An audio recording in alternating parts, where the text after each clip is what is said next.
Vamos então dar início a uma parte muito importante deste congresso, que é a parte em que nós vamos poder premiar os nossos desafiadores e quem teve coragem de responder aos seus desafios. O concurso S4 Agro tem como objetivo fazer o matching entre uma necessidade manifestada pelas empresas no agroalimentar e resposta desenvolvida no âmbito da investigação científica por parte da academia. Isto é muito importante porque se enquadra nos objetivos deste projeto, porque pretende contribuir para o aumento da produtividade e da eficácia e eficiência da indústria e, em particular, nas novas tendências da indústria 4.0 e da economia circular.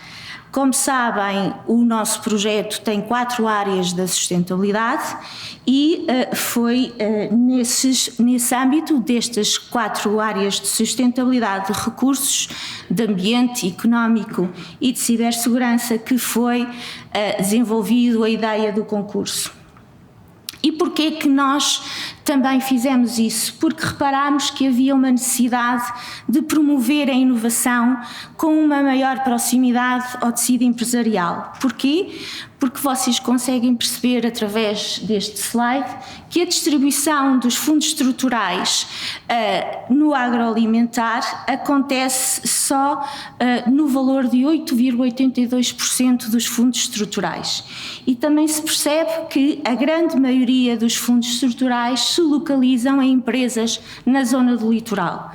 Ora, sendo a parceria nacional, como é evidente, mas nota-se que existe aqui uma necessidade muito grande de promover a inovação, em particular junto das empresas mais pequenas e até das próprias microempresas. Porquê? Porque as médias e grandes empresas conseguem promover essa inovação. Nos estudos mais recentes, desenvolvido por um professor da Universidade do Minho, do professor Alexandre, sobre o impacto económico do investimento que tem sido promovido no âmbito da inovação, verifica-se que as grandes e as médias empresas sentem esse impacto, esse desenvolvimento ou esse aumento de competitividade nos seus negócios, mas as pequenas empresas não. Ou seja, a sua rentabilidade, a sua competitividade normalmente mantém-se igual antes e após o investimento ou a promoção da inovação. E isto é preocupante e porque nós preocupamos-nos com o tecido empresarial, resolvemos então desenhar um concurso que era assente em 2 fases. Uma primeira fase de business, em que as empresas inscreveram os seus desafios de inovação e capacitação, e depois uma fase de Innovation Solution, em que desafiámos a academia a responder a esses desafios nas 4 áreas de sustentabilidade que tivemos a concurso. E foi assim, e com grande alegria, que conseguimos os 4 vencedores business e os 4 vencedores da Innovation Solution, que os meus colegas irão passar a apresentar e a premiar. Muito obrigada.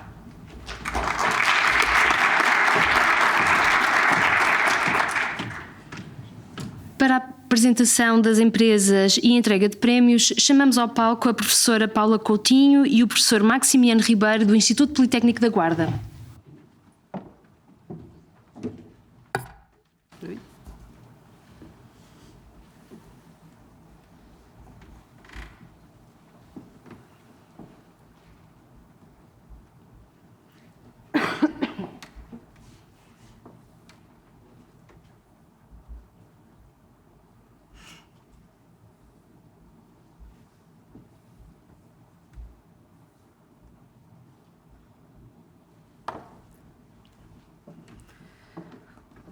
Bom, muito boa tarde a todos. Para portanto, anunciamos o vencedor do desafio, com a apresentação do desafio Embalagem para Snacks Biodegradável, o André Teixeira, sócio-gerente da Soresa, que, portanto, não pode estar presente e, portanto, ainda assim fez o favor de participar online.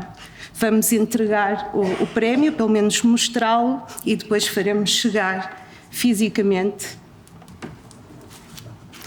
o seu prémio. Muito obrigado.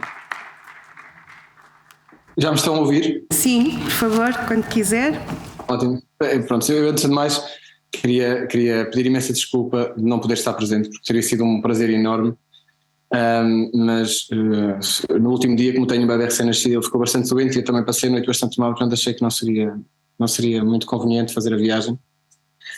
No entanto, não queria deixar de pelo menos dar-vos uma palavra e explicar às pessoas um pouquinho o que é que nós fazemos, quem é que somos.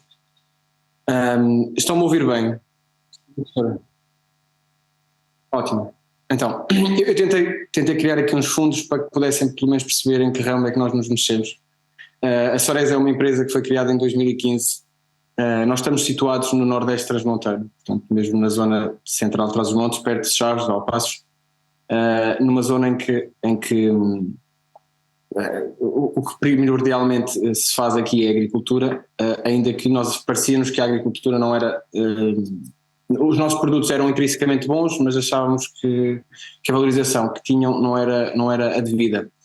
Então, na altura, eu lancei o desafio a 2 colegas de criarmos uma empresa para tentar responder a algum daqueles que nós achávamos que eram os maiores desafios da agricultura na nossa região, que era, primeiro, criar um bocadinho mais de valor, melhorar um pouquinho a imagem dos produtos, trabalhar um bocadinho mais a parte de marketing, criar um bocadinho de escala, que a nossa agricultura aqui ainda é muito agricultura de pequenas áreas e, portanto, muitas vezes temos dificuldade em competir com escalas a todos os níveis. Termos um bocadinho mais de capacidade de recursos humanos, sendo nós mais, portanto, poderíamos mexermos em mais âmbitos, inclusive fazer mais trabalho comercial. E basicamente, começar a tentar termos uma atitude colaborativa com as outras empresas aqui na zona, de forma a que, quando houvesse um investimento em promoção, principalmente no que tocava à parte internacional, que era aquilo que nós nos interessava mais, pudéssemos levar não só os nossos produtos, mas a região connosco. A verdade é que desde 2015 até hoje temos vindo a crescer sempre com a empresa, ainda somos uma pequena empresa, mas começamos como um part-time e neste momento já estamos quase a tempo inteiro na empresa. Temos neste momento, cuidamos de cerca de 80 hectares de terreno neste momento, que já é uma área bastante considerável para a nossa região. Temos ganho prémios internacionais todos os anos e neste momento já estamos em 25 países no mundo. Temos conseguido levar, acreditamos nós, o valor daquilo que nós fazemos lá fora. Temos conseguido mostrar aquilo que achamos que melhor se faz na nossa região e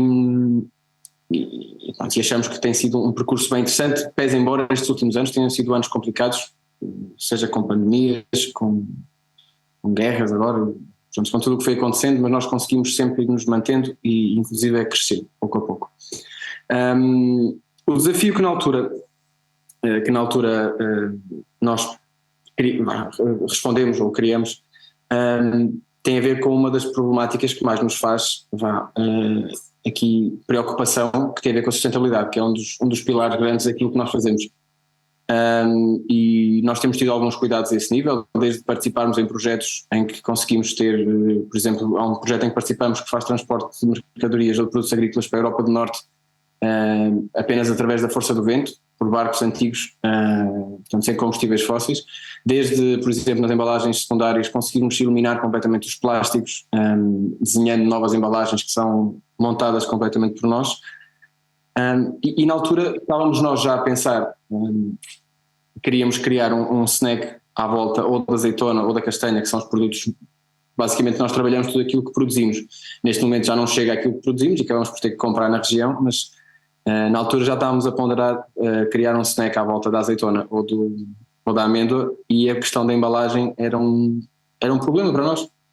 E, aliás, acho que ainda agora continua a ser, porque e veio um bocadinho a talho de foice até o resultado agora do concurso nesta fase, Nós estivemos reunidos com consultores há pouco tempo, porque queríamos avançar para a aquisição de uma embaladora automática já para começar a fazer testes para os snacks, e ele disse-nos, faz-nos falta aqui um parceiro da parte académica que esteja ligado à parte da embalagem, por tudo o resto estamos aqui nós já a conseguir controlar, e portanto eu disse, não, vai ser mesmo numa época boa, porque nós vamos ter este seminário, certamente vou conhecer várias pessoas, este colóquio, vou conhecer várias pessoas do ramo e algumas que até deram resposta a um projeto ou um desafio que nós lançamos, e portanto eu tenho muita pena de não poder estar. Eu já falei ontem com a professora Teresa Paiva e portanto eu sei que a partir ela vai nos pôr em contacto com algumas pessoas, porque neste momento nós estamos mesmo a tratar desses temas e a tentar encontrar aquilo que será uma solução melhor para aquilo que nós temos em mente neste momento. Muito obrigada. Uma vez mais, parabéns, e certamente que também com a evolução da digitalização vai ser possível colocar e fazer a ponte entre o desafio e também aqueles que vencem o desafio com a proposta de uma solução e de eventuais outros parceiros que se possam também juntar. Uma vez mais, muito obrigada também pela disponibilidade para participar, apesar dos constrangimentos. E parabéns mais uma vez. Obrigado a vocês. Novamente peço desculpa por não poder estar presente.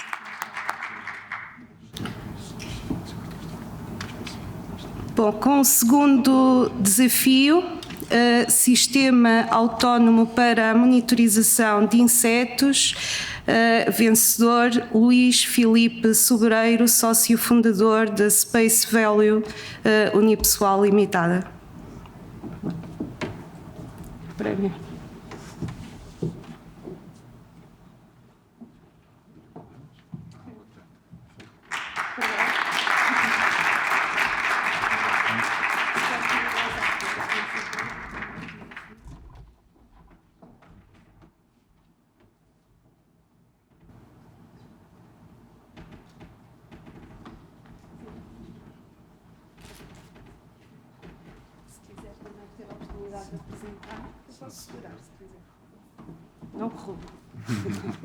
Muito rapidamente.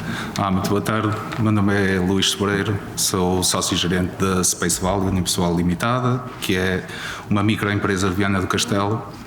Muito rapidamente se transformou numa empresa agrícola a 100%. Neste momento a nossa principal atividade é a produção de diospiro não adstringente, uma cultura muito pouco tradicional do Alto Minho, mas que decidimos apostar porque é uma variedade, uma espécie que se adapta muito bem ao clima que nós temos no Alto Minho. E ainda por cima tem uma variedade com um valor comercial interessante e com muito pouca produção no nosso país. Quando iniciamos, não tínhamos a noção, quando iniciamos e começámos a fazer as plantações dos pomares, não tínhamos bem a noção daquilo que nos estávamos a meter, porque é o que costuma acontecer, quando não há historial de outras explorações, andamos um pouco no escuro e rapidamente nos começamos a perceber que tínhamos um inimigo na nossa cultura, que era a mosca do Mediterrâneo. Portanto, a mosca mediterrânea, na fase final da maturação, no início da maturação do fruto, deposita o ovo e do ovo nasce uma larva que se alimenta do interior do fruto e o fruto perde o seu valor comercial. Esta praga era de tal forma intensa e grave que no nosso terceiro ano de produção não conseguimos fazer a venda, que iria ser o nosso primeiro ano comercial, não conseguimos fazer a venda do produto. Portanto, apercebemos também muito rapidamente que não éramos os únicos produtores que tinham este problema e começámos a utilizar as ferramentas que os outros colegas também utilizavam, que eram as garrafas mosqueiras, mas é um trabalho consome muito tempo e obriga-nos a divergir das outras atividades que temos na empresa para ir visitar as armadilhas, fazer contagens de insetos durante todas as semanas, saber se há presença, se não há, para depois tomar as medidas de luta adequadas ou adotar as medidas de luta adequadas e portanto também não éramos só nós. Por outro lado, também nos apercebemos de uma coisa. Ontem ouvimos aqui falar muito sobre desperdício alimentar. E nas estatísticas do desperdício alimentar, que são alarmantes, estamos a falar de 1/3 do que é produzido, que chega ao mercado, é desperdiçado. Do lado do produtor, antes de entrar nas estatísticas, existe uma autoridade norte-americana que estimou que em todo o mundo, anualmente, são desperdiçados 200 mil milhões de euros de produtos agrícolas, sequer antes de entrarem nas estatísticas, portanto ficam logo perdidos no campo. Portanto, era então importante encontrar uma ferramenta que adotasse as novas tecnologias, que hoje em dia são comuns e acessíveis, que as reunisse num só equipamento e que retirasse ao agricultor a incerteza da presença dos insetos no campo. E esse foi o desafio que nós lançamos aqui no S4 Agro e estamos ansiosos por ver qual foi a resposta que a equipa vencedora conseguiu encontrar. Portanto, muito obrigado e é um prazer ter recebido este prémio.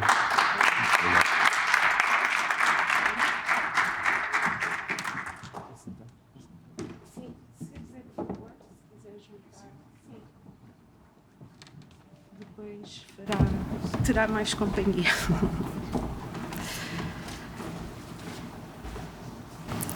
Bem, com o desafio Vida Longa às Framboesas, chamamos António Luzio, sócio-gerente da Green Flavors Unipessoal Limitada. Parabéns.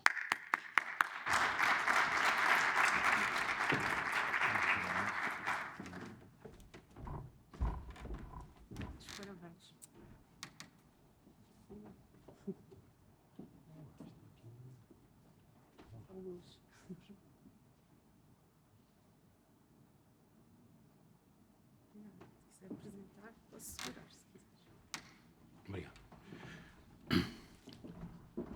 A luz está mesmo forte, ontem estava um bocadinho diferente.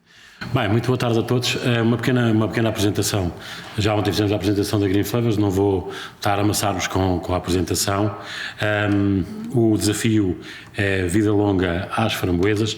Nós quisemos colocar este desafio, porquê? Porque estamos 2019, 20 e 21 tivemos a vender para a Dinamarca e 2020, 21 e atualmente até agora 2023, espero eu, para o Dubai, o que fazemos uma exportação semanal. O problema é como é que as nossas framboesas chegam ao consumidor no Norte da Europa ou no Dubai em boas condições e com a frescura que nós todos queremos. Foi este o desafio e espero que vamos ter aqui alguns resultados positivos, porque para além do nosso produto ir mais longe e com ganhos efetivos de valor, porque a agricultura é uma atividade que deve ser uma atividade lucrativa, não é ganhar uma grande fortuna, ganhar uma pequena fortuna estragando uma grande fortuna. Tem que haver lucro na atividade e isto seria um modo de nós termos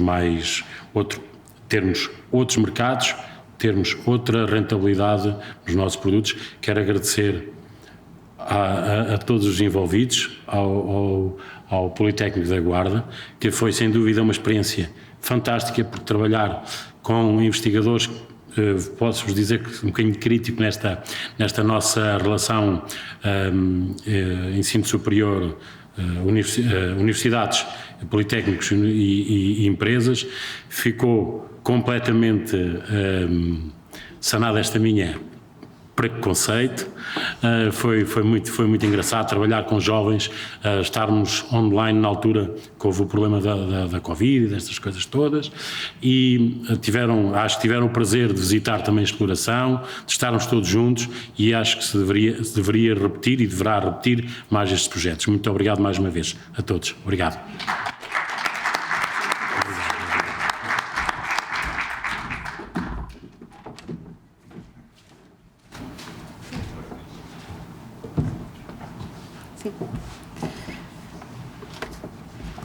Bom, por último, nesta fase business do concurso S4Agro, com o desafio utilização de macroalgas e plantas halófitas na produção de chouriço tradicional, Cristina Rocha, da empresa Casa das Carnes do Hervedal, que penso que não tinha ainda chegado e penso que ainda não conseguiu chegar, mas ainda assim está de parabéns e iremos fazer chegar o prémio igualmente.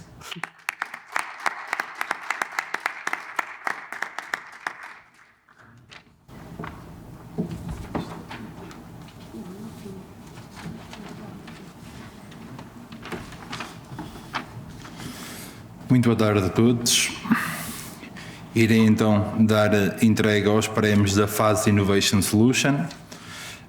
Em resposta aos problemas, aos desafios colocados pelas empresas vencedoras, vou então chamar por área cada um dos vencedores e em sua representação o investigador responsável. Na área da salvaguarda de recursos, embalagens para snacks biodegradáveis, chamo ao palco Martim Lima da Guiar, da Universidade da Beira Interior.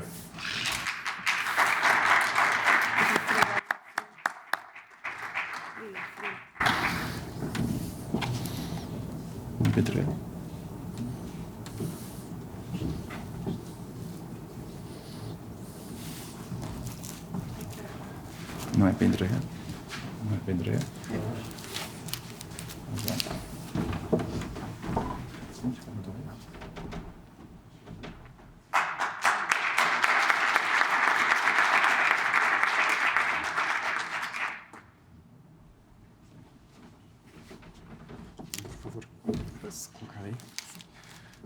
Tenho uma apresentação aqui. Onde é que eu encontro? Só um bocadinho que já fazem. É? Não, mas... Vou esperar aqui.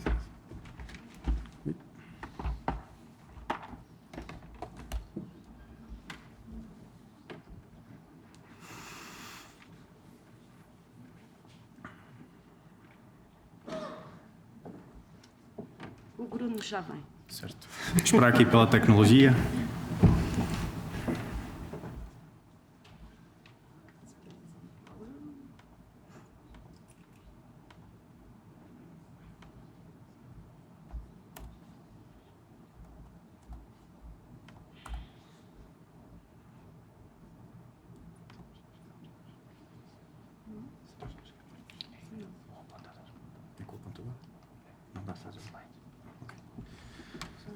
Muito obrigado. Então, começar por agradecer aos meus colegas, ao Daniel e ao João que estão aqui na plateia. Vou então começar por apresentar um pouco o processo pelo qual nós desenvolvemos a solução, que pelos vistos correu bem, para este desafio. Nós começámos por analisar inicialmente, fomos analisar o enunciado, não é? Começámos por analisar e tivemos todo um processo de análise desta parte, o que é que se pretende realmente com isto, porque o tema embalagem biodegradável para snacks podia ser muito amplo, então nós tentámos estudar um pouco o processo e até confesso que hoje ficámos a compreendê-lo melhor, mesmo depois de ter submetido a ideia, pelos vistos, correu bem. Então, sumariando o desafio, quais é que foram os passos e quais é que foram os nossos objetivos para os quais nós decidimos trabalhar? Inicialmente, fomentar a economia circular, ou seja, tentar utilizar um subproduto da exploração agrícola com um processo que seja simples o suficiente para poder ser aplicado pelas PMEs, não é?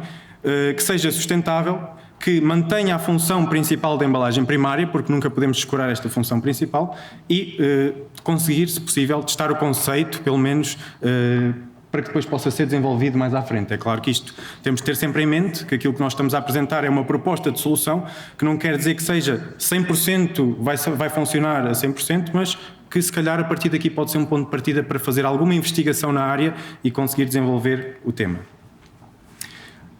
Então, como é que nós chegámos à ideia? Nós estávamos a fazer um brainstorming, estávamos lá no nosso gabinete e olhámos pela janela e por acaso nós temos ali uma laranjeira e estava na época da laranja e pensámos, então, porquê é que nós não usamos a casca da laranja? Isto porquê? Quando pesquisamos o uso de certos materiais para a produção de embalagem, nós precisamos de um agente aglutinante e daí surgiu a ideia de utilizar a casca da laranja como agente aglutinante. Esta casca de laranja já é utilizada há muitos anos e tem história no Mediterrâneo como fonte de embalagens. Isto, historicamente, já se utilizou, existem vestígios arqueológicos, existe gente que faz no Etsy, que fazem pequenas caixinhas de cascas de laranja e que até dizem que tem alguma durabilidade. Então nós pegámos neste ponto de partida e fomos fazer uma pesquisa, fundamentar isto com a parte científica, fomos pesquisar artigos, porque vimos que esta embalagem tem algumas limitações. A dimensão tem que estar limitada pelo tamanho da casca, a casca tem que ser removida em 2 metades e o processo pode ser moroso e se nós quisermos aplicar em escala superior vai ser complexo de escalar. Então, nós ao fazermos uma pesquisa reparamos que a casca da laranja era muito mais interessante do que aquilo que nós vimos à primeira. Estes materiais já são utilizados e já existem estudos que corroboram isto para a produção de bioplásticos, para a produção de compósitos ou outros materiais de origem biológica. Para além disso, e tal como eu já referi anteriormente, nós para produzir uma embalagem a partir de subprodutos da exploração agrícola, como por exemplo vimos a casca da castanha ou outros tipos de materiais assim do género, precisamos de um agente aglutinante ou de um processo que seja mais dispendioso e nós queremos um processo simples. Para além disso, vimos que a casca da laranja tem limoneno, que é um agente que inibe o desenvolvimento de micróbios, fungos e vírus, ou seja, estamos a tornar esta embalagem numa embalagem ativa, que consegue diminuir, e já vamos ver mais à frente como é que isto acaba por funcionar, e que a casca de laranja é rica em amido, pectina e celulose, por isso é um bom agente aglutinante. E a partir daqui desenvolvemos um processo. O nosso processo tinha que ser o mais simples possível e aquilo que nós pensámos foi, ok, vamos pegar nas cascas de laranja, vamos tentar produzir uma pasta, vamos aglutiná-la e vamos ver como é que isto funciona. E nada mais, nada menos do que pegar nas cascas de laranja, colocar um bocadinho de água, cozer, triturar, comprimir num molde e vimos o que é que deu o resultado, o que é que acontecia e realmente criámos ali uma placa, ficou um bocadinho torta, não é, no início, mas conseguimos que isto funcionasse e fomos pesquisar um pouco mais, ver como é que nós podemos avançar isto e na bibliografia aquilo que encontramos é que podem ser acrescentados plastificantes, podem ser acrescentados corantes e material de enchimento. Este material de enchimento aí sim pode ser, nós usamos borras de café para testar, pode ser outros tipos de materiais de enchimento que sejam subprodutos da exploração agrícola para além da casca de laranja que já pode ser um subproduto. Depois disto fazemos uma primeira desidratação, depois de triturar, temos de fazer uma primeira desidratação para que a pasta fique mais consistente e facilite a secagem e depois pode ser dado um acabamento com um carimbo, podemos fazer uma gravação a laser para evitar acrescentar uma etiqueta e não comprometer a biodegradabilidade da embalagem. Para isto, o que é que nós propomos? Propomos a produção de moldes recorrendo ao fabrico aditivo ou impressão 3D. Isto permite uma prototipagem rápida, podemos desenvolver rapidamente moldes, vão ser moldes de baixo custo. Aqui o maior custo vai estar no desenvolvimento do molde em si, que lá está, tentando envolver um pouco o meio académico, se calhar conseguimos que alguém faça uma tese de mestrado sobre moldes para isto e tentar aí trabalhar um pouco para a frente e para trás entre o meio académico e o mundo industrial. Então, o que é que nós fizemos? Inicialmente, fizemos um molde para produzir placas para testar o conceito. Apenas quisemos produzir placas que nos dissessem qual é a espessura ideal, se acrescentarmos este agente aglutinante, como é que vai funcionar, este plastificante, como é que vai funcionar, para fazer uns testes rápidos e não chegarmos aqui com um conceito que não é funcional. Uma coisa que é interessante é que esta pasta realmente comprova a capacidade de resistir aos fungos e às bactérias da casca de laranja. Nós produzimos esta pasta e guardámos apenas com papel celofane, produzimos os moldes e depois até deixámos a pasta lá no nosso gabinete e aquilo ficou lá um mês até começar a desenvolver algum tipo de fundo, depois pronto, foi para o lixo. Mas antes disso demorou bastante tempo. Se nós pegássemos num tacho de arroz ou noutro material, com as mesmas condições de umidade, com as mesmas condições de temperatura, aquilo se calhar durava 2, 3 dias até começar a desenvolver algum tipo de fungo ou bactéria e nós até experimentávamos abrir e cheirar, ver se estava com algum odor estranho, e não, preservou-se bastante tempo. Então, ao produzir as amostras, nós acrescentámos um desmoldante, que utilizámos um tecido, e aquilo que concluímos, e também, mais uma vez, pesquisando na bibliografia, foi que quando se acrescenta um agente de enchimento, torna o material mais quebradiço, mas podemos colmatar isso com um aditivo, por exemplo, como a glicerina, um plastificante, a glicerina vegetal, que é um subproduto da produção de biodiesel, ou seja, estamos aqui só a tentar incluir materiais que sejam biodegradáveis, que sejam subprodutos e que resultem depois numa embalagem mais sustentável. E corantes, como por exemplo podem ser sumo de beterraba, rosto de genciana, por aí adiante. Então nós produzimos algumas amostras, eu posso mostrar que eu trouxe aqui as amostras. Estas amostras, a parte mais interessante é, por exemplo, quando acrescentamos um plastificante, vocês depois quiserem podem falar comigo que eu mostro-vos, temos aqui uma amostra que fica flexível, enquanto que se nós tivermos aqui uma amostra que não tem o plastificante fica rígido. Isto pode ser interessante se nós quisermos adicionar características, ter uma embalagem mais rígida ou uma embalagem mais flexível, podemos querer jogar com isto, e é aqui que entra mais uma vez a área da investigação, quanto plastificante é que é preciso para tornar a flexibilidade que nós queremos. Quando acrescentamos o agente de enchimento, lá está, já só temos aqui um restinho, porque este aqui não tem plastificante e vai se desfazendo ao longo do tempo, mas se nós acrescentarmos um agente de plastificante, já aguenta, já fica mais resistente. Estes moldes também tenho aqui, depois se quiserem ver eu posso vos mostrar como é que foram produzidos. E experimentámos então produzir um molde para produzir uma pequena embalagem, um conceito, um molde mais complexo, um molde mais simples, e vou-vos mostrar aqui o resultado do molde mais simples. Depois, mais uma vez, se quiserem, eu mostro-vos isto aqui, e agora sim, agradeço. Que eu mostro-vos as amostras. Em termos de custo de produção, isto aqui é sempre importante, nunca podemos descurar esta parte quando tentamos fazer uma coisa que depois seja para ser implementada. A produção dos moldes, a máquina, o tempo e os consumíveis, isto aqui vai ser um custo relativamente reduzido. Eu posso-vos dizer que a máquina que produziu estes moldes aqui custou cerca de 300 €, mas existem máquinas que custam metade do preço. É uma impressora 3D de baixa gama.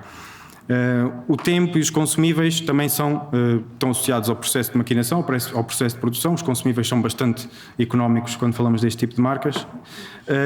O desmoldante foi utilizado um tecido. O desenho do molde é aqui aquela parte que vai necessitar de uma mão de obra especializada e que pode, dependendo da complexidade da embalagem, pode ser uma coisa mais dispendiosa, mais complexa. Casca de laranja, nós acreditamos que seja possível de arranjar, se calhar até criando um processo de reutilizar ou de reciclar, aliás, as cascas, por exemplo, dos supermercados que produzem sumo de laranja, que deitam aquelas cascas todas fora, ou empresas que produzam sumo de laranja, por aí adiante. A energia para o processamento vai estar dependente do processo que for associado a esta produção de embalagem. Pode ser secado com um ventilador, provocar uma convecção nos moldes e temperatura exterior. Se produzirmos os moldes, por exemplo, no verão, se produzirmos as embalagens no verão, podemos tentar fazer esta gestão, ou produzir de forma mais industrial, utilizando aquecimento industrial, que vai ser mais dispendioso. Isto torna a embalagem economicamente viável e, segundo as contas que nós fizemos, é possível produzir resultados muito interessantes. Em termos de conclusão, a embalagem que propomos aqui acaba por ser simples de produzir, porque nós conseguimos produzir rapidamente, simplesmente para concorrer a um prémio. Fizemos um trabalho relativamente rápido e não foi muito complexo. Não requer equipamentos dispendiosos e é possível de industrializar. Isto também foi uma coisa que observámos, que quando produzimos placas, nós conseguimos dar-lhes uma forma aquecendo, ou seja, é termoformável. O polímero que criamos aqui é termoformável e pode ser industrializado o processo de produção. E tem características de embalagem ativa que são muito interessantes e que pode ser visualmente diferenciador ter um produto que tenha este aspecto, se calhar vai saltar aos olhos na comercialização. E depois, lá está, o objetivo principal é biodegradável tanto no solo como na água e pode ser compostável porque não possui nenhum aditivo que contribua para que não seja, que degrade esta característica. É tudo. Se tiverem questões, depois podem falar comigo no final ou com o João ou com o Daniel, que também vos responderão. Muito obrigado.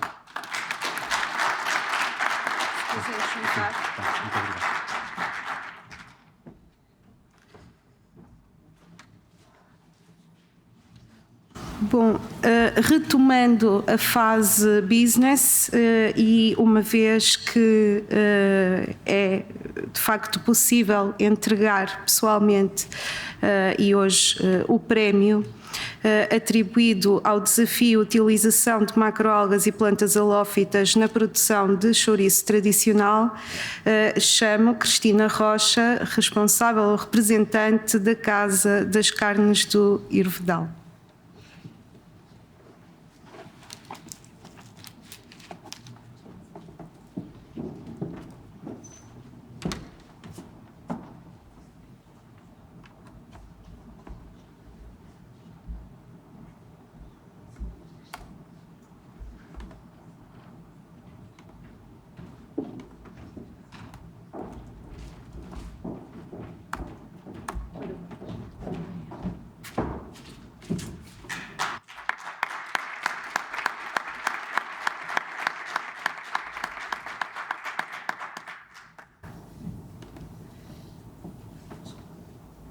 Temos também, sim.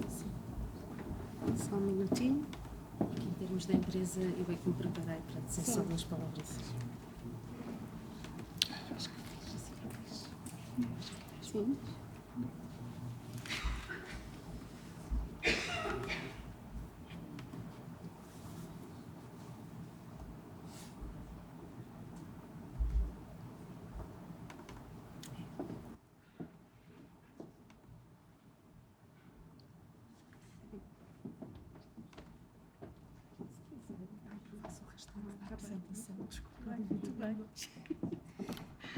Aqui, não é? Aqui. Boa tarde a todos. Antes de mais, peço desculpa porque chegámos aqui uns minutinhos atrasados, porque viemos da zona da Figueira da Foz e tivemos um pequeno percalço a chegar aqui à cidade. Eu não sou a Cristina Rocha, a Cristina está aqui atrás de mim. Eu sou Vitória Abreu e sou uma das responsáveis por esta pequena empresa que aceitou este desafio de usar macroalgas nos nossos produtos. Somos uma empresa tradicional, somos uma empresa tradicional que faz enchidos tradicionais na zona de Quiaios, Figueira da Foz.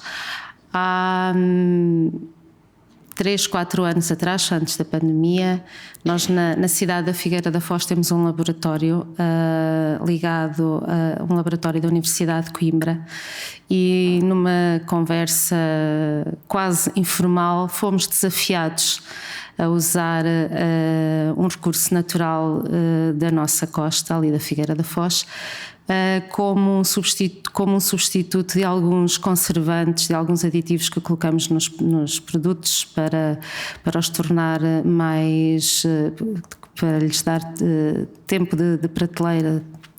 E aceitámos o desafio e a Cristina, investigadora do Mare Foz, da Universidade de Coimbra, vai passar de uma forma resumida a explicar o nosso projeto.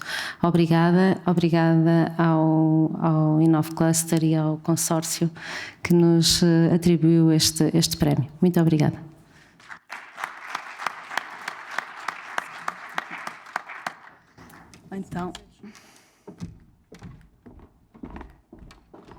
Então, boa tarde, o meu nome é Cristina Rocha e então eu venho partilhar parte do trabalho desenvolvido no âmbito do projeto Investigação e Desenvolvimento, Utilização de Macroalgas e Plantas Halófitas na Produção do Chouriço Tradicional. Tal como a Vitória indicou, eu sou investigadora do Laboratório Mare Universidade de Coimbra, do Laboratório Mare Foz, que se encontra sediado na Figueira da Foz, na incubadora Mare Indústria, desde 2016 e que tem como objetivo contribuir para o desenvolvimento sustentável da região, científico, social e cultural. O nosso laboratório dedica a sua investigação essencialmente em ecossistemas estuarinos e costeiros e nos seus recursos e temos-nos debruçado a nossa atividade em 3 grandes áreas: na investigação e desenvolvimento, na transferência de conhecimento e na formação e educação. E é nestas áreas que ao longo destes 7 anos temos nos aproximado e temos trabalhado para e com as empresas e entidades locais para o desenvolvimento, para contribuirmos para o desenvolvimento local.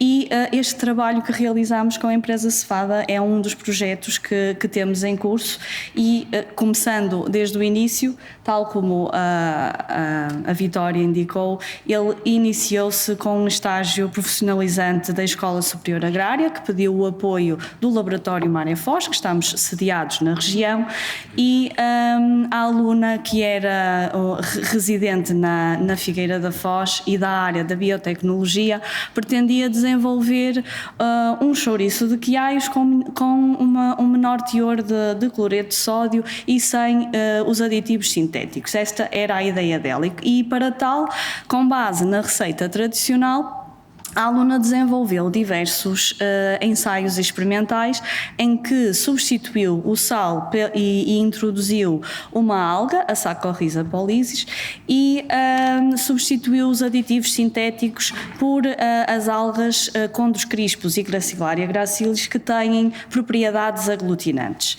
A empresa utiliza na receita tradicional um composto aditivo que tem características aglutinantes, que foi ou não adicionado à receita consoante a adição das algas Chondrus ou Gracilaria.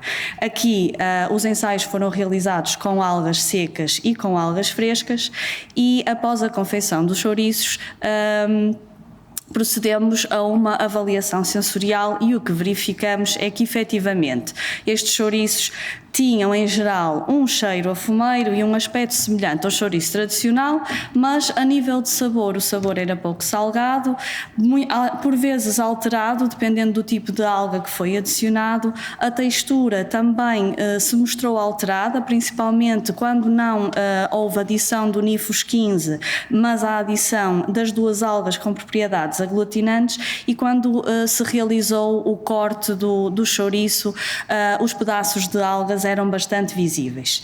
No final, tivemos um objetivo que não foi totalmente atingido com sucesso e, na realidade, houve uma descaracterização do chouriço tradicional que não é de todo o que a empresa pretendia. O laboratório, no seu apoio, foi também participante nesta avaliação sensorial e ao longo do processo houve logo ali uma troca de ideias e de sugestões que nos pareceram muito mais promissoras do que os ensaios realizados pela aluna, e dessa tal conversa informal com a empresa surgiu então esta parceria e surgiu este projeto e iniciou-se então um acompanhamento mais aprofundado do processo de fabrico do chouriço e a identificação da necessidade da empresa, que é efetivamente reduzir o teor de sal, eliminar os aditivos sintéticos, de forma a ter um produto de fumeiro mais sustentável, mais saudável para o consumidor, mas que efetivamente não perca as características do chouriço tradicional e que seja igualmente bom a nível de sabor, a nível de aspecto, do cheiro e da textura. E daqui delineamos um plano de ação que efetivamente continua a manter a utilização de macroalgas e a introdução de plantas halófitas como intensificadores de sabor e substitutos destes tais emulsionantes e conservantes. E porquê o uso destes recursos? Por um lado, quer as macroalgas, quer as plantas halófitas têm sido reconhecidas como extremamente relevantes no ramo da biotecnologia nas últimas décadas. Ambas têm o sabor ligeiramente salgados, são ricas em diversos minerais, em diversas vitaminas. No caso das macroalgas é possível extrair compostos, tenho aqui um erro, compostos ficoculoides, que são substâncias ricas em açúcar que em solução formam uma espécie de gel e que substituem a gordura, por exemplo, a gordura nos processos industriais. A nível alimentar. No caso das plantas halófitas, são plantas que crescem em ambientes salinos, têm uma grande capacidade de acumulação de sal. Não sei se isto dá para contar. Não sei, pronto. Tem aqui um corte transversal da folha da salicórnia e efetivamente conseguimos perceber que todo o seu interior é praticamente repleto de bolsas de água e de sal. E como tal, ela tem cada vez se tornado mais comum no mercado europeu, principalmente na cozinha gourmet, e também utilizada como sal verde, que se trata da desidratação e moagem da salicórnia, utilizada como tempero, como substituto do sal. Pronto, neste sentido, depois de delinearmos o nosso plano de ação, candidatámos-nos a financiamento e, efetivamente, parte do trabalho que está desenvolvido foi financiado por um vale de investigação e desenvolvimento para empresas, através do Programa Operacional Centro 2020 e dos fundos europeus estruturais e de investimento, e estamos então na parte de implementação do plano de ação, que vai sendo ajustado à medida que vamos obtendo os resultados, mas que se divide sobretudo na concepção, em fase em que estamos, que é o apuramento de uma receita em que conseguimos substituir o sal e os aditivos sintéticos por extratos de macroalgas e de salicórnia. Queremos garantir que as características nutricionais se mantenham e que produzimos um produto de fumeiro mais saudável.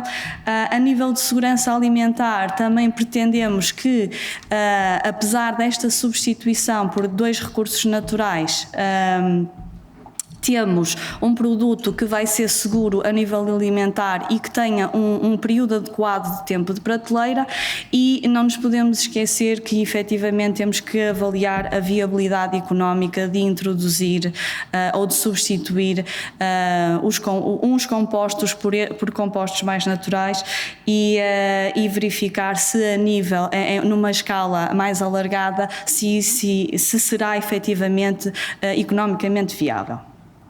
Pronto, nós fizemos uma revisão então da receita tradicional, iniciamos os ensaios de substituição de aditivos sintéticos e, neste caso, selecionamos algas das quais podemos extrair os tais compostos ficocolóides, testamos diferentes modos de preparação dos extratos, diferentes proporções do extrato e introdução da agar-agar comercial, e depois, com os resultados mais promissores, passámos então à substituição do sal, ensaios que fizemos recentemente e no qual substituímos o sal por salicórnia em pó.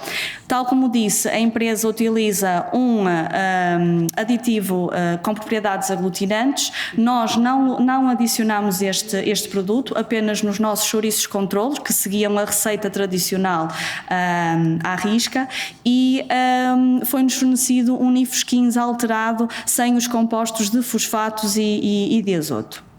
Aqui tenho uma imagem representativa da preparação dos chouriços, que é transversal a todos os ensaios, e apresento-vos alguns resultados de 3 ensaios que realizamos, que estão por ordem cronológica.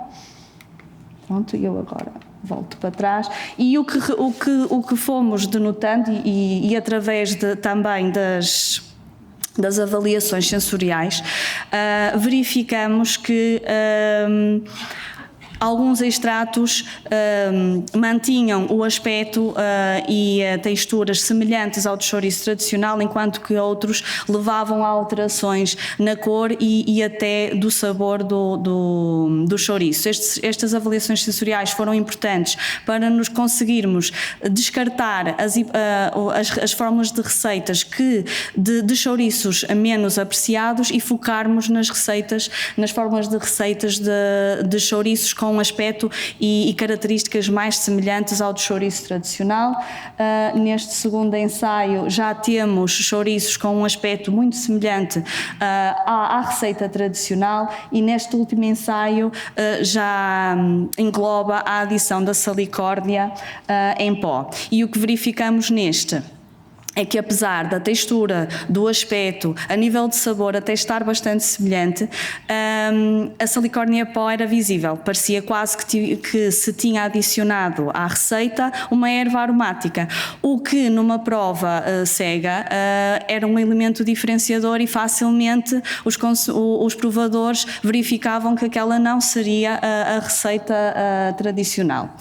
Pronto, isto é um trabalho que ainda está em curso, mas efetivamente efetivamente tenha tido resultados promissores. Verificamos que os extratos de algas, em especial do género Gracilaria, é uma abordagem adequada e promissora à substituição dos emulsionantes. Efetivamente temos chouriços com texturas muito semelhantes ao do chouriço tradicional. Precisamos apenas agora de fazer um pequeno ajuste para garantir uma boa emulsão da gordura com a carne. A nível da salicórnia, continuamos a achar que ela constitui um possível substituto do sal, mas a adição em pó não será a abordagem mais adequada. Estamos a explorar novas hipóteses. Globalmente, nestes últimos chouriços, com exceção daqueles em que se foi adicionada a silicórnia em pó, os provadores mostraram-se incapazes de conseguir distinguir qual seria o preparado pela receita tradicional e aquele preparado com a receita alterada, e para além de conseguirmos, tendo o nosso objetivo atingido, um produto fumeiro mais saudável, estamos também a promover a valorização de 2 recursos naturais da região, o que irá diversificar a economia da zona costeira, torná-la mais competitiva e assim promover o desenvolvimento económico da mesma. Muito obrigada pela vossa atenção.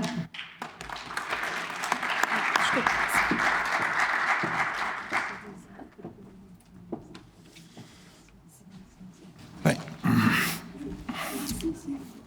voltando à fase inovação, solução e inovação, e dando continuidade, a entrega do prémio na área da sustentabilidade económica, Sistema Autónomo para a Monitorização de Insetos, chama ao palco o investigador responsável, João Pedro Domingos Faria, da Universidade da Beira Interior.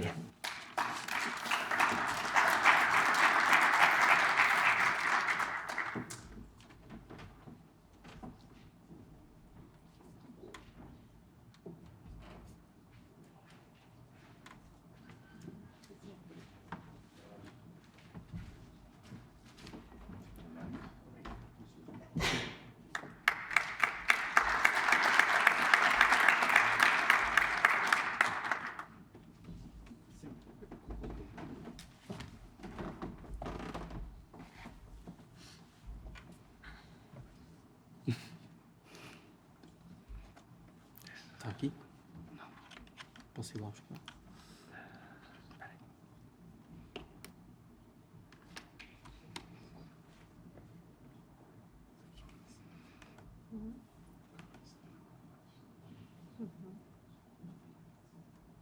Se calhar é melhor.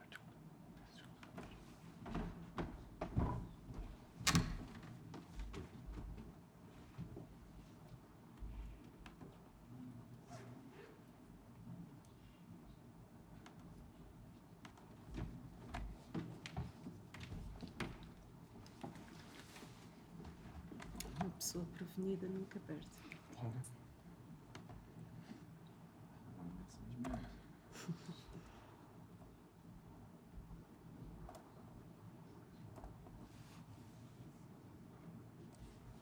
Aposto que também gravou na cloud. Não, por acaso não, mas tenho um computador e tenho lá.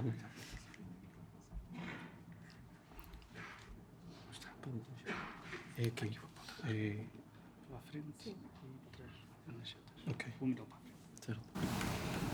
Antes de mais, boa tarde. Peço desculpa por esta demora. Mais uma vez, quero agradecer à minha equipa, que é o Daniel e o Martim, que já veio aqui receber o outro prémio. Nós respondemos ao desafio colocado, que era o desenvolvimento de uma solução que permitisse a captura e identificação de insetos numa exploração hortofrutícola, e para isso nós propomos uma solução dividida em 2 índices. O primeiro são os agentes locais, aqui numerados pelo número 1, que são os dispositivos que estão no campo ou no pomar e permitem atrair os insetos, quantificar a sua espécie e enviá-los então para o servidor ali denominado número 2. Este vai ser o dispositivo em si, isto é um render de um possível dispositivo, de um possível design para esse dispositivo. Como podemos ver ali, é um dispositivo a energia fotovoltaica. Aqui temos as lâminas de tração. Um dos problemas que nós encontramos quando fizemos a revisão bibliográfica foi a exigência da manutenção de todo o tipo de placas de tração que tinham que ser substituídas e etc. E então nós desenvolvemos um género de uma lâmina de tração deslizante que vai sendo renovada consoante seja saturada ou não. Perdão. Temos aqui duas vistas de corte de como é que poderá ser o dispositivo. Podemos ver ali aquela abertura lateral por onde entram os insetos que são atraídos para a lâmina, irão ficar pegados na lâmina de tração e podemos ver aqui do lado direito a câmara que irá contabilizá-los, vai fazer o processamento local e depois são enviados através de tecnologia LoRa então para o servidor.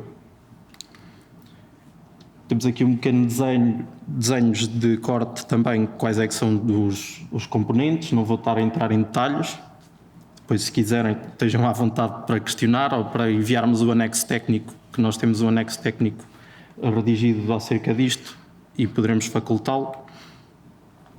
Basicamente o funcionamento vai ser com 4 unidades principais, que é a unidade de visão computacional, unidade de processamento, unidade de alimentação e a unidade de comunicação remota. Basicamente está aqui o preço de cada uma destas unidades. O objetivo disto é que seja um dispositivo plug and play, modular, que possa facilmente substituir todas estas unidades, de modo a baixar a manutenção e a não ser preciso adquirir um equipamento novo a cada vez que ele se estraga um pequeno componente. Temos aqui o preço total, que estimamos ser à volta dos 70 euros, 72 euros, o que acho que é um valor bastante aceitável para uma aplicação em larga escala. Este é o funcionamento de blocos, mais ou menos como vai funcionar o dispositivo. Ele, a cada intervalo de tempo, vai fazer uma aquisição de imagens da linha da lâmina de tração. Existem lá no local no dispositivo a funcionar algoritmos com redes neuronais para fazer o reconhecimento da imagem. Vão também ao mesmo tempo ser extraídos os parâmetros GPS, temperatura, umidades e etc. E depois isso tudo vai ser enviado para o servidor, que então vai tratar através de um algoritmo de PSO, que é um algoritmo de otimização que já lá iremos. Seguidamente, então, os resultados são publicados numa plataforma de front-end, onde poderão ser visualizados pelos agricultores de modo a facilitar a sua visualização. Pronto, não entrando muito em detalhes, isto é parte do algoritmo implementado, são redes neuronais, cada uma daquelas circunferências simulam neurónios, esta é a equação base de cada neurónio, da saída do neurónio. Não vou estar a entrar em detalhes, depois, se quiserem e se tiverem interesse, terei todo o gosto. Aqui também é o algoritmo de otimização, que é o Particle Swarm Optimization, que é basicamente um algoritmo matemático que vai permitir dizer onde é que é a maior concentração de insetos e qual vai ser a quantidade ótima de pesticidas a aplicar em cada setor do pomar ou da cultura. Este algoritmo é com base nos princípios de cooperação e comportamento em sociedade, simula o comportamento de diversas partículas num espaço de procura. É um algoritmo matemático, acho que não tem muito interesse, não sei, mas pronto. Aqui é o custo de operação. Como já vimos, é um fator muito diferenciador relativamente ao estado da arte que nós encontramos, porque ao utilizar comunicação LoRa, que é uma comunicação sem fios de longa escala, de longo alcance, que não tem qualquer tipo de mensalidade, ou seja, relativamente aos outros dispositivos que utilizam LTE ou outro tipo de comunicação, é uma vantagem imensa porque permite a aplicação deste tipo de dispositivo em larga escala, em múltiplas árvores, em vez de termos por exemplo, por cultura. E é só. Obrigado pela atenção. Para além por aqui. Ela depois não vai ver para todos os lugares. Vai. Dando continuidade, então, em resposta ao desafio utilização de macroalgas e plantas halófitas na produção de chouriço tradicional, na área da sustentabilidade, chamo ao palco o investigador responsável, Ana Gomes Bispo, do Instituto Português do Mar e Atmosfera.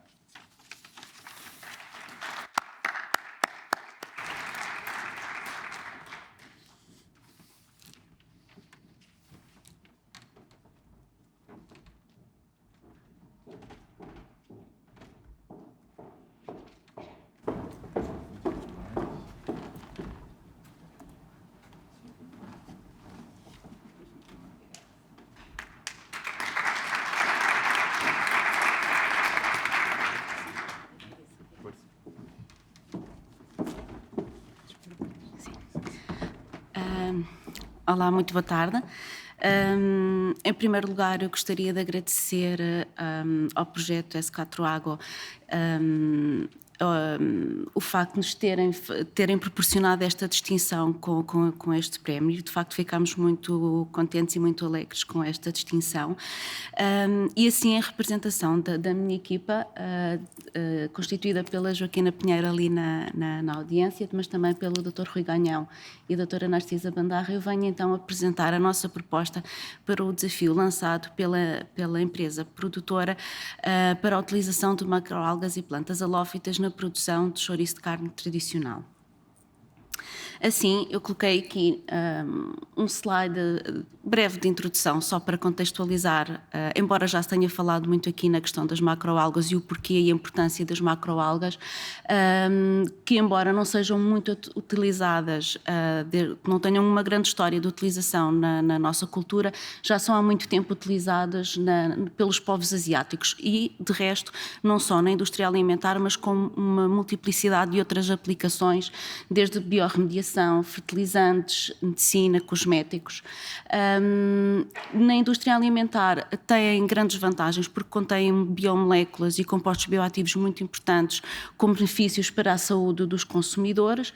Por outro lado, são um recurso ainda pouco valorizado e que ainda tem aqui um grande potencial de crescimento e porque o seu cultivo sustentável não compete com a agricultura tradicional e isto é um ponto também que joga a seu favor.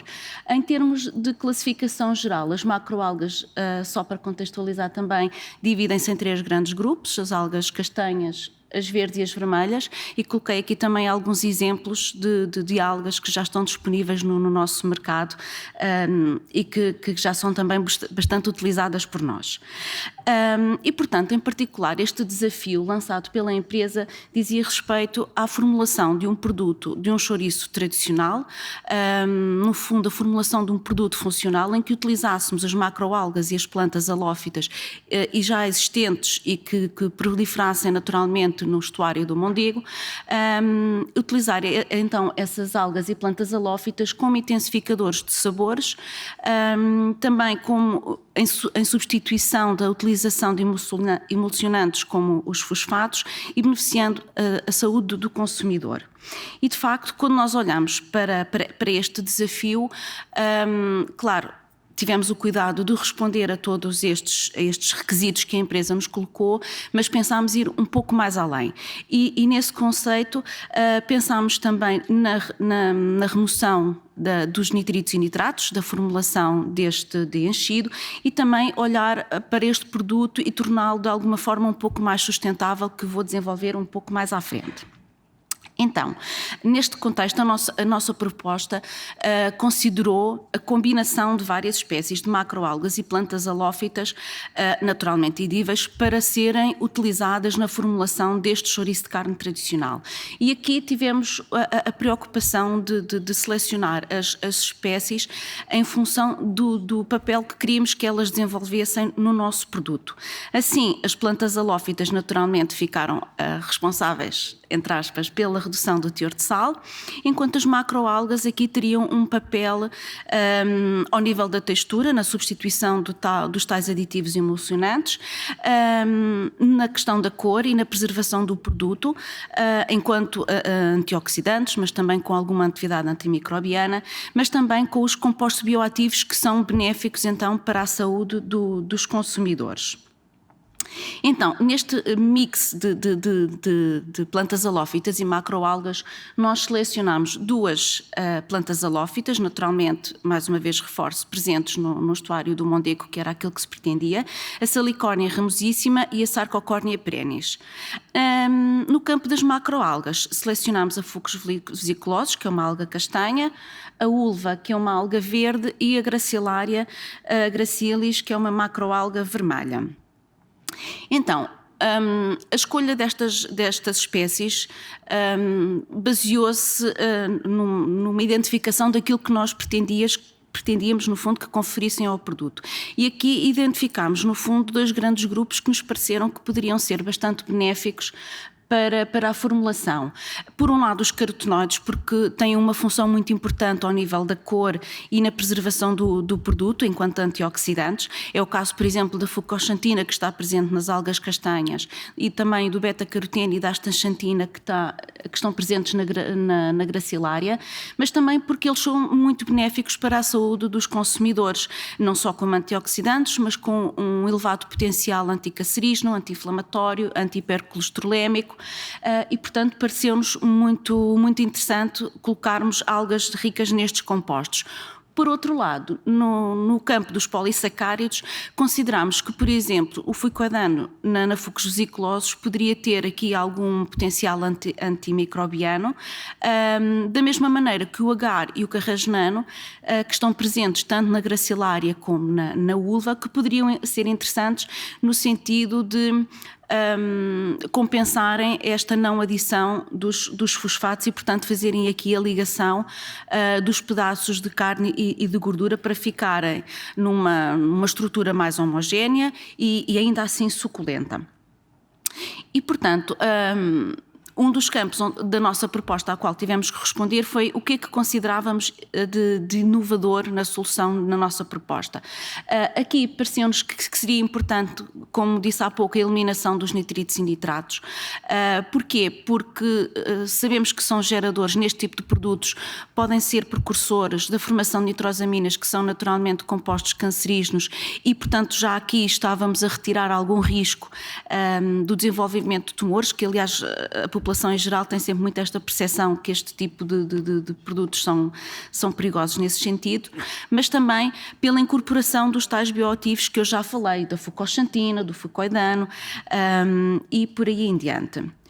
Por outro lado, consideramos também que neste aspecto do desenvolvimento do produto seria importante também considerar a questão das embalagens, e muito se tem falado das embalagens aqui neste congresso e da importância da utilização, da substituição de alguns materiais, nomeadamente do plástico, que deve ser sempre que possível reduzido ou até substituído por filmes de outras naturezas, nomeadamente obtido através de subprodutos ou de materiais reciclados. Por outro lado, pareceu-nos que também poderia ser interessante a adoção de uma promoção de uma política de zero desperdício, e neste caso, por exemplo, nós damos aqui o exemplo da utilização da lavagem das algas, que seria sempre necessária para utilizar para outros fins. Coloquei aqui a rega, mas poderiam ser outros fins.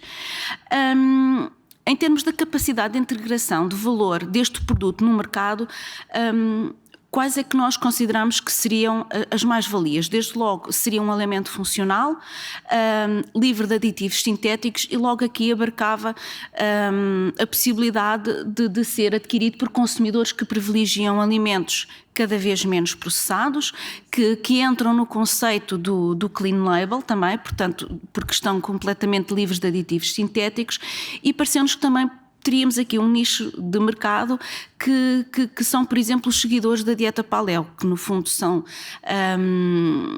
consumidores que privilegiam a alimentação baseada em proteína animal e vegetal e que erradicam completamente da sua alimentação todo e qualquer alimento que contenha aditivos sintéticos. E isto pareceu-nos importante porque é uma comunidade que tem vindo a ganhar peso, seja a nível nacional, seja a nível internacional.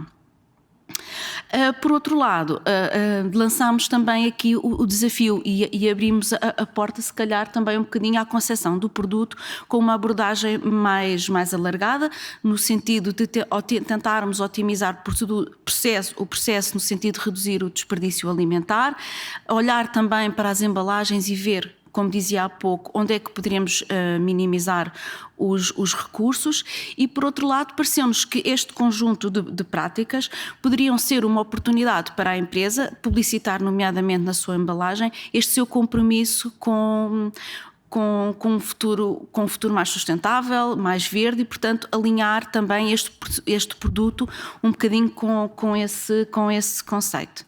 E assim termino agradecendo a vossa atenção.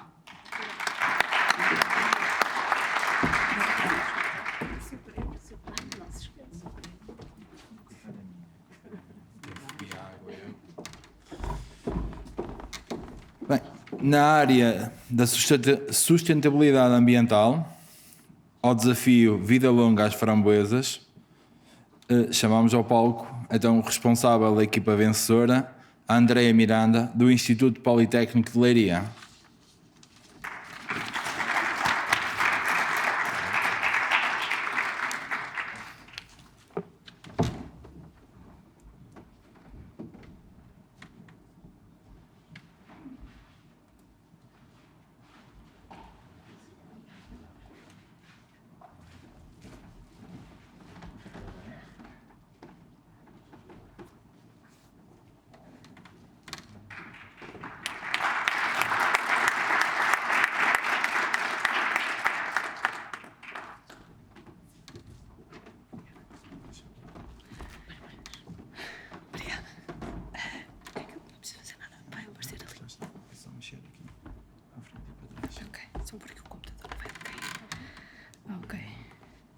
Portanto, boa tarde a todos. Antes de mais, quero agradecer a oportunidade de estar aqui. Agradecer também à equipa. Que isto não estava. Então, não está a dar. Já está. Portanto, quero agradecer também à equipa, nomeadamente à Filipa Pinto e à Frederica Silva, que também contribuíram para responder a este desafio, que era então dar vida longa às framboesas. Aqui, falar só sobre um bocadinho quais são então os padrões de qualidade para o consumidor neste tipo de produtos. A aparência, a cor, o tamanho, a ausência de defeitos, a firmeza ao toque e o aroma. E quais são então os fatores que mais limitam a vida útil deste tipo de produtos? É então a perda de firmeza, o escurecimento e a podridão. Posto isto, e tendo em conta que este tipo de produtos ainda tem um circuito um bocadinho demorado do prado ao prato, é então essencial arranjar estratégias para aumentar o tempo de vida útil. Isto para quê? Para principalmente diminuir o desperdício, conseguirmos colocar o produto em mercados mais longínquos e assim ter um maior retorno económico. Com isto surge então uma estratégia emergente, que são os revestimentos comestíveis, que são uma solução eficaz e económica e que, ao mesmo tempo, vai de encontro às tendências do consumidor atuais, que cada vez mais quer produtos naturais, isentos de aditivos sintéticos, que tenham o menos impacto ambiental possível, que sejam convenientes e que ao mesmo tempo tenham um tempo de prateleira elevado. Portanto, então o que é um revestimento comestível? Um revestimento comestível é basicamente uma camada de um material biodegradável que nós aplicamos à superfície do alimento e que pode ser consumido como parte integrante do alimento em si. E, portanto, os revestimentos, quais são as suas funções? Poderá prevenir a perda ou a absorção da umidade, controlar as trocas gasosas, facilita a esterilidade à superfície, pode funcionar como um veículo de aditivos, e aqui neste caso, quando eu falo de aditivos, falo sempre de aditivos, mas no conceito proveniente de fontes naturais, permite a retenção de voláteis e permite-nos também melhorar a aparência do produto. Para a aplicação dos revestimentos comestíveis, aqui focando um bocadinho nas framboesas, aquilo que nós poderemos, pode ser uma vantagem neste caso, será então a redução da permeabilidade dos tecidos e a diminuição das perdas de água. Aqui muito importante, no caso das framboesas, o revestimento poderá vir preencher parcialmente as aberturas ou os ferimentos que são presentes na casca, atuando assim na transpiração e na respiração e, consequentemente, diminuindo a velocidade de maturação. Reduz a permeabilidade ao oxigênio para o interior da fruta, permitindo assim uma redução da produção de etileno e, consequentemente, atrasa a degradação oxidativa.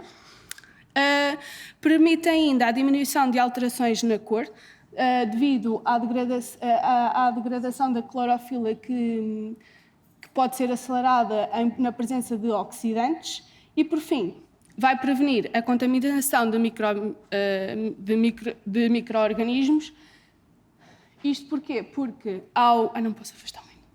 Isto porque ao preencher as tais aberturas ou os tais ferimentos que eu falei há pouco, vai impedir também que os micro-organismos consigam penetrar, nomeadamente quando falo micro-organismos, falo em micro-organismos necrófagos. Aqui. Portanto, estes revestimentos assim, como é que eles podem afetar a qualidade das framboesas? De três maneiras: pelo controle da transferência do vapor de água entre a framboesa e o ambiente envolvente, pela libertação controlada de agentes químicos como substâncias antimicrobianas, compostos de sabor e antioxidantes, e pela redução parcial interna do oxigênio, acompanhado por uma diminuição do metabolismo da fruta. E, portanto, estes resultados os resultados que são observados durante o armazenamento vai ser a redução das taxas de respiração, o atraso no escurecimento enzimático e, consequentemente, a extensão do tempo de vida útil das framboesas.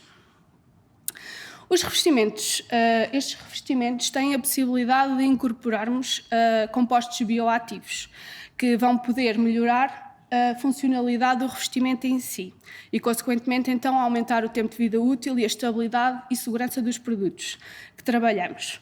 Estes compostos bioativos podem ser com potencial antimicrobiano, antioxidante, podem ser com função de incrementar certos nutrientes ou intensificadores de sabor. Falando agora aqui um bocadinho das algas, que são a fonte de compostos bioativos com que trabalhamos e que propomos vir incluir nestes revestimentos para aplicação nas framboesas. As algas são consumidas principalmente nos países orientais, no entanto, cada vez mais começam a ser consumidas em Portugal e noutros países da Europa. São ricas em polissacarídeos, em proteínas, minerais, vitaminas e apresentam um baixo teor lipídico. E, além disto, são ricas em compostos bioativos com potencial antioxidante e antimicrobiano. Destes compostos podemos destacar os polifenóis, que são os compostos que têm maior potencial antimicrobiano comprovado na bibliografia, assim como antioxidante. Por fim, enfatizar apenas então aqui algumas vantagens da aplicação dos revestimentos comestíveis enriquecidos com extratos de algas nas framboesas. Irão permitir então a estabilização do produto e consequentemente o aumento do tempo de vida útil, a redução da perda de peso e da umidade, a manutenção da firmeza da fruta e o aspecto fresco é mantido assim, a diminuição das taxas de respiração e da produção de etileno, atrasando a senescência, a redução das taxas metabólicas e de oxidação, a dificultação ao movimento dos solutos, a manutenção de compostos voláteis.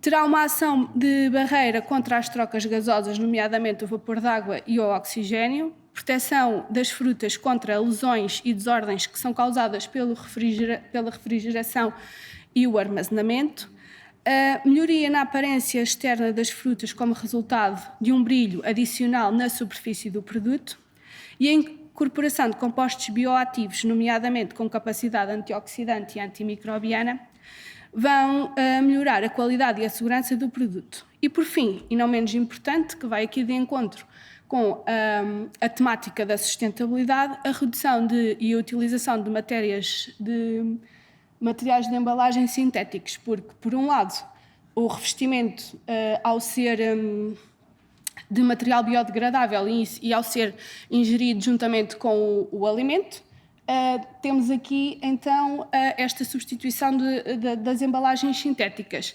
E, por outro lado,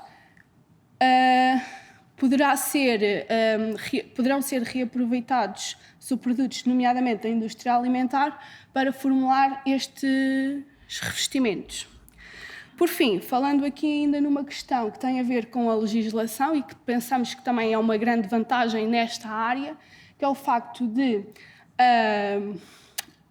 não haver nenhuma legislação específica para a aplicação de revestimentos, pois eles são considerados ou como um ingrediente ou como um aditivo natural. E, portanto, existe aqui uma lacuna que achamos que é uma lacuna vantajosa para a empresa, e as formulações destes revestimentos apenas podem incluir, então, substâncias seguras e de qualidade alimentar, e a sua tecnologia, as matérias-primas, têm um custo relativamente baixo.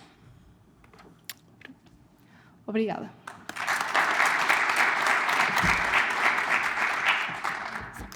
Pedíamos aos vencedores que se juntassem no palco para fazermos uma foto de grupo. Por favor, parabéns.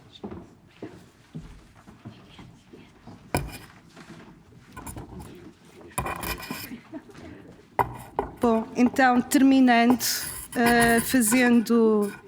mais uma vez, felicitando a todos pelos desafios e pelas soluções propostas, agradecer a todas as empresas e investigadores que participaram, concorreram, e também, de uma forma especial, agradecer ao júri pelo trabalho desenvolvido na avaliação das propostas, nomeadamente Ana Cerejo, da DRAP Centro, Neuza Magalhães, da CCDRC, Diogo Araújo, da ANI, António Moitinho, do Instituto Politécnico de Castelo Branco, e José Assunção, da APIM. Obrigada a todos.